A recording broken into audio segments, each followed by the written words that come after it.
पसंद का आपको पता होगा, अगर पाकिस्तान से हो, बिलोंग करते हैं तो पाकिस्तान पसंद की शादी नहीं होती। मैं पहले इंडियन वीज़े से आना चाह रही थी, पर मुझे इंडिया का वीज़ा नहीं मिला सर, तो मजबूरन मुझे ये रास्ता अपनाना पड़ा। पबजी में मिले थे, पबजी में मिलने के बाद अभी जो वीडियो आपने देखा, इसमें एक लड़की इंटरव्यू में बता रही है कि किस तरह से मैं पाकिस्तान से इंडिया आई, और जो लड़का है उसका नाम है सचिन, और सचिन उत्तर प्रदेश के गौतम बुद्ध नगर जिले में रघुपुरा गांव का रहने वाला है।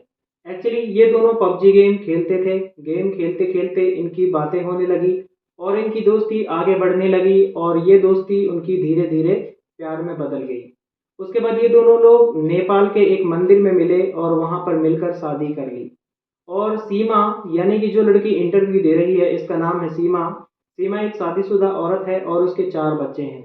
उसके बाद बिना वीज़ा के जैसे तैसे इंडिया आ जाती है।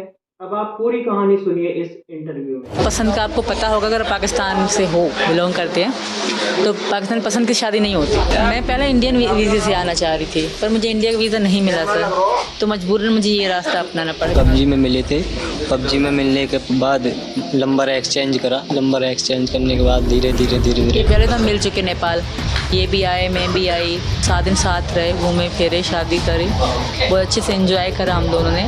जब मैंने इंडिया का बॉर्डर क्रॉस करा ना, मैं बहुत खुश हो गया, मैं झूम उठी सच में। 2 ही रास्ते थे, या वहाँ रह के रोना ही था, यहाँ ट्राई करना था। वो सिर्फ मुझे वापस बुलाएंगे, फिर जो मेरे साथ होगा वो मुझे भी नहीं पता कि मेरे साथ क्या होगा। योगी जी से हमारे लिए ये रिक्वेस्ट करें कि मुझे यहाँ रहने दिया जाए, बस मुझे यहाँ की नागरिकता मिल जाए और मैं वापस नहीं जाऊँ। इस वक्त हमारे साथ वो 2 लोग हैं जिनकी चर्चा पिछले कई दिनों से पूरे देश में हो रही है। एक है सचिन और दूसरी है सीमा। सीमा को सरहद भी कहते हैं। सरहद 2 मुल्कों के बीच होती है। हालांकि कहते हैं कि प्यार करने वाले कभी सरहद को नहीं मानते। आज इन दोनों से बात करेंगे और ये जानना चाहेंगे कि आखिर सीमा सरहद पार कर हिंदुस्तान क्यों चली आई। क्या सचमुच ये सब कुछ प्यार में हुआ?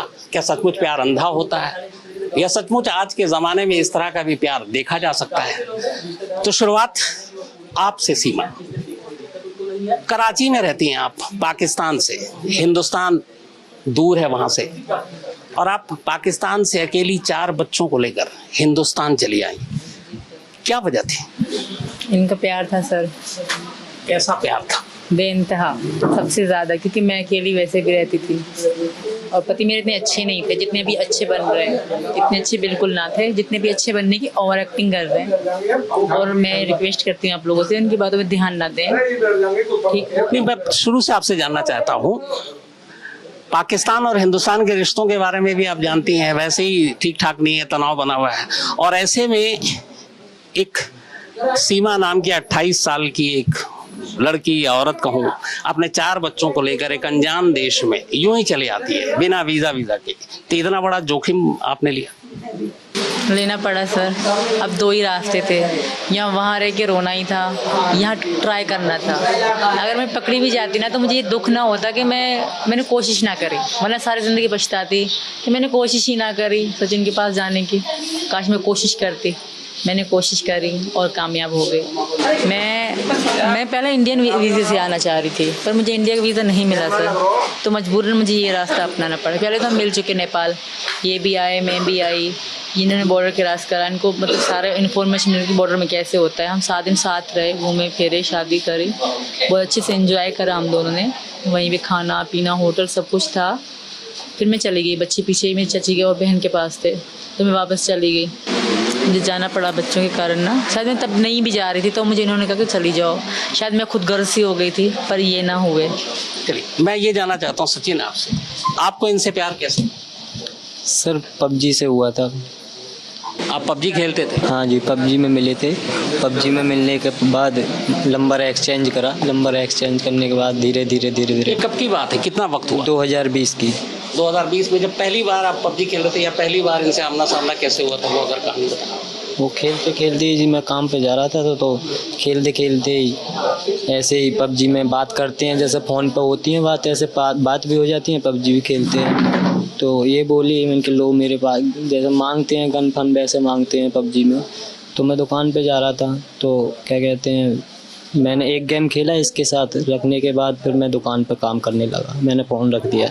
उसके बाद फिर मैं छत पे सो रहा था, फिर उसके बाद ये 10 बजे करीब 9 बजे करीब ऑनलाइन आई थी, फिर हम दोनों साथ में खेले। फिर यहाँ पे कम आता था खेलना, मैं थोड़ा ठीक खेल लेता था, ज़्यादा भी ठीक नहीं, हाँ खेल लेता था। तो क्या कहते हैं, हमने ऐसे ही पबजी खेलते खेलते 15-20 दिन खेल कर हमने फिर नंबर एक्सचेंज करा। आपकी पबजी गेम से दोस्ती हुई, बातचीत हुई। आपकी शादी हो चुकी थी और 4 बच्चे हैं। शादी कैसे हुई थी आपका? क्योंकि ये कहा जा रहा है कि वो लव मैरिज थी या क्या? लो, लव मैरिज नहीं थी, खाली कोर्ट मैरिज थी, लव मैरिज बिल्कुल ना थी। ऐसा था कि मेरा पास कोई कज़न था, मतलब खलनायक था, पसंद करते थे मैं उनको।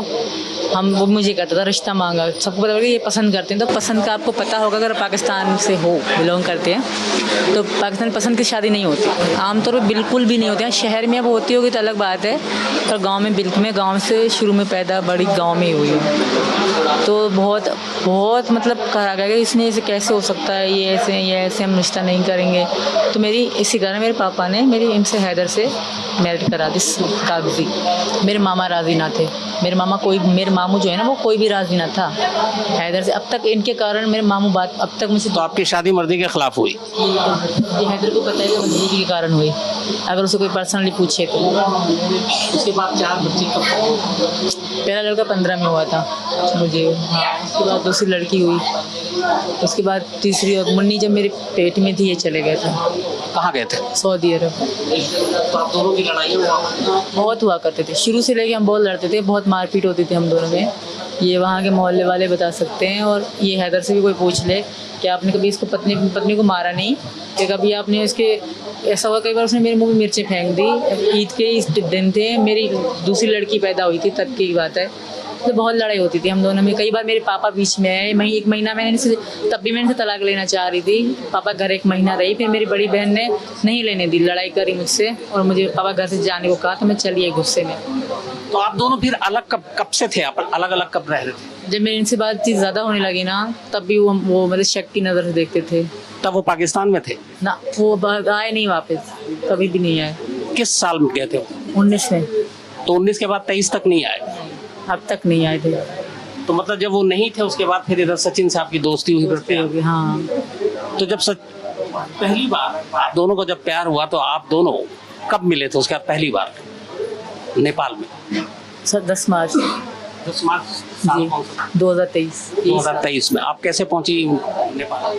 मैंने टिकट करवाई, जैसे टिकट होती है वहाँ से टिकट करवाई। फहद भाई, सैयद फहद अब्बासी एजेंसी है वहाँ पे कराची शहर में, नर्सरी के पास में ये आइस डिपो लोकेशन है। तो वहीं पे हमने टिकट कराई थी सैयद फहद अली शाह से। उसमें मैंने सब बच्चों की भी करा रही थी, तो अब्बू की डेथ के कारण बच्चों की मैंने फहद भाई से पैसे वापस ले लिए थे, तो उन पे मेरे मतलब 2 लाख में तब मैंने फिर दोबारा टिकट करवाई फहद भाई से। तो आप अकेले वहाँ से मिलने के लिए निकल गई? आपको डर नहीं लगा था? डर वैसे तो डर नहीं लगा कि क्या होगा, कोई मुझे मार तो नहीं देगा, गवाह तो नहीं कर गया, इस तरह का कोई डर नहीं था। कंफ्यूज ज़रूर थी कि क्या, मतलब मैंने ये भी देख रखा था यूट्यूब से कि एंट्री केस पे पहली बार मैं एयरपोर्ट में घुसी थी तब। सोशल मीडिया पे बहुत सारे लोग धोखा देते हैं, तो आप तो पबजी के जरिए सोशल मीडिया पे मिले, आपको लगा नहीं जिस लड़के से, अनजान लड़के जिसको देखा नहीं, हिंदुस्तान से है वो, और उससे मिलने जा रही, तो आपको डर नहीं लगा था इस बात धोखा हो सकता है? मुझे डर नहीं लगा, मुझे इन पर बहुत विश्वास था, और मैं खुद को बहुत मजबूत समझती हूँ। मैं समझती हूँ मतलब देश हो कुछ भी हो, जब तक बंदा खुद टेढ़ा ना होगा, खुद गलती ना करेगा, कुछ भी नहीं हो सकता। पहला रिएक्शन जब आप दोनों एक दूसरे को आमने सामने देख रहे थे, एक बार पहली बार आमने सामने आप मिल रहे थे, तो आप दोनों की उस वक्त क्या रिएक्शन था, क्या भावनाएं थी? कोई पता ही नहीं क्या रिएक्शन थी, क्या वो था, इतनी खुशी मिल रही थी कि बहुत खुशी मिल रही थी। तो एयरपोर्ट पे आप दोनों मिले, इसके बाद फिर कितने दिन रहे वहाँ पर? 7 दिन सर, 7 दिन। मैं 7 दिन, बच्चे अकेले थे तो मैं 7 दिन की टिकट कराई थी। तो जब आप काठमांडू में थे बच्चों से बात करती थी? हाँ, वीडियो कॉल में हमारी बात होती थी। मैंने अपनी बहन को कहा था मैं लाहौर घूमने जा रही हूँ, इनको हटा के मैं वीडियो कॉल में बात करती थी उनसे व्हाट्सएप पर। घर वालों को तब पता नहीं था? उनको लाहौर का पता था। फिर आप दोनों ने नेपाल में शादी की? बिल्कुल। कहाँ, कैसे, उसके बारे में? वो वहाँ पे एक टैक्सी ड्राइवर भी थे, उनका नंबर भी था, अभी तक उन्होंने फ़ोन तोड़ दिया। उनकी हेल्प से पशुपतिनाथ गए हम लोग, शाम के ही समय था तब करे हमने। वहाँ बहुत अच्छी मंदिर है, बहुत सुंदर है वो, वहीं पे। तो 7 दिन रहने के बाद जब आप दोनों अलग हुए, एक को हिंदुस्तान आना, एक को पाकिस्तान, तब किस वादे के साथ अलग हुए? यही कि दोबारा मिलेंगे। मैंने कुछ सुबह शाम कहती थी, जब जैसे दिन आ रहे थे ना, मैंने कहा सचिन हम दोबारा मिलेंगे ना, कहते थे हाँ मिलेंगे। मैम बहुत 2 दिन हम बहुत रोते रहे। फिर लास्ट के 2 दिन बचे ना, 17 को मुझे जाना है, 15 के बाद हम बहुत रोते रोते गुजारे। और वो मेरी वीडियो मेरी टिकटॉक आईडी में और मेरी इंस्टा की आईडी में पड़ी है। बहुत बुरा हशर था। फिर मैंने इसके साथ मैंने पूरी रात हम सोते थे तो मोबाइल ऊपर रख देती थी, वीडियो चलती थी रिकॉर्डिंग। 10-10 घंटे की 8-8 घंटे की हमारी वीडियोस पड़ी हैं कि मैं जुदा हो जाऊंगी तो देखा करूंगी। और ऐसा ही होता था, जब मैं चली गई तो वही देख देख के मैं सोती थी रात को। आपने जब ये तय हुआ था कि ये इंडिया आएंगे तो चारों बच्चों के साथ आपने कहा था कि अपनाऊंगा? हाँ जी सर, चारों बच्चों के साथ वजह इसकी? बच्चों को लिया, बिन माँ के बालक ऐसे ही रहेंगे, हम अपना जीवन वो करेंगे, काटेंगे यहीं पर। बच्चों को लिया, मैं अपनाऊंगा। मैंने खुद भी कहा था, मैंने आज तक इससे ये भी नहीं कहा कि बच्चों को रहने दे, तू ऐसा मत कर, नहीं, मैंने खुद कहा था कि बच्चों को तू लेकर आ। और यही बहाने से यही कहकर हम जुदा हुए थे पहले नेपाल में। उनकी तेरे बगैर तेरा वहाँ कोई है नहीं, और बच्चे बगैर माँ के बाप भी नहीं है, और तू भी नहीं रहेगी तो छोटे छोटे बच्चे हैं, कैसे रहेंगे वहाँ पर। तू बच्चों को लेकर दोबारा आना, जब रहेंगे यहाँ पर। आप पाकिस्तान से फिर बच्चों को लेकर कैसे पहुंची नेपाल? कितनी तारीख को निकली और वहाँ से यहाँ तक कैसे पहुंची वो कहानी? 10 के 4 बजे निकली शाम में भाई। 4 बजे निकले तो 11 घंटे मेरा स्टे था दुबई में, क्योंकि सस्ती टिकट, जो महंगी टिकट उसमें स्टे कम होता है, 2 घंटे 1 घंटे का। तो मेरी सस्ती टिकट थी, तो 11 घंटे में दुबई एयरपोर्ट में बैठी रही, बच्चों के साथ वेट करती रही अपने जहाज़ का ना। तो दुबई एयरपोर्ट में लोग अच्छे थे, मेरी लड़कियाँ मुझसे उठवाई, जहाज़ में बिठवाई। 5 टिकट करी हमने 6 लाख में, तब रिटर्न भी थी, रिटर्न के साथ 6 लाख हुए हमारे। तो यार दुबई से फिर मैं अगले सुबह को पहुंच गई, सुबह को सवेरे 11 की सुबह को सवेरे पहुंच गई वहाँ काठमांडू।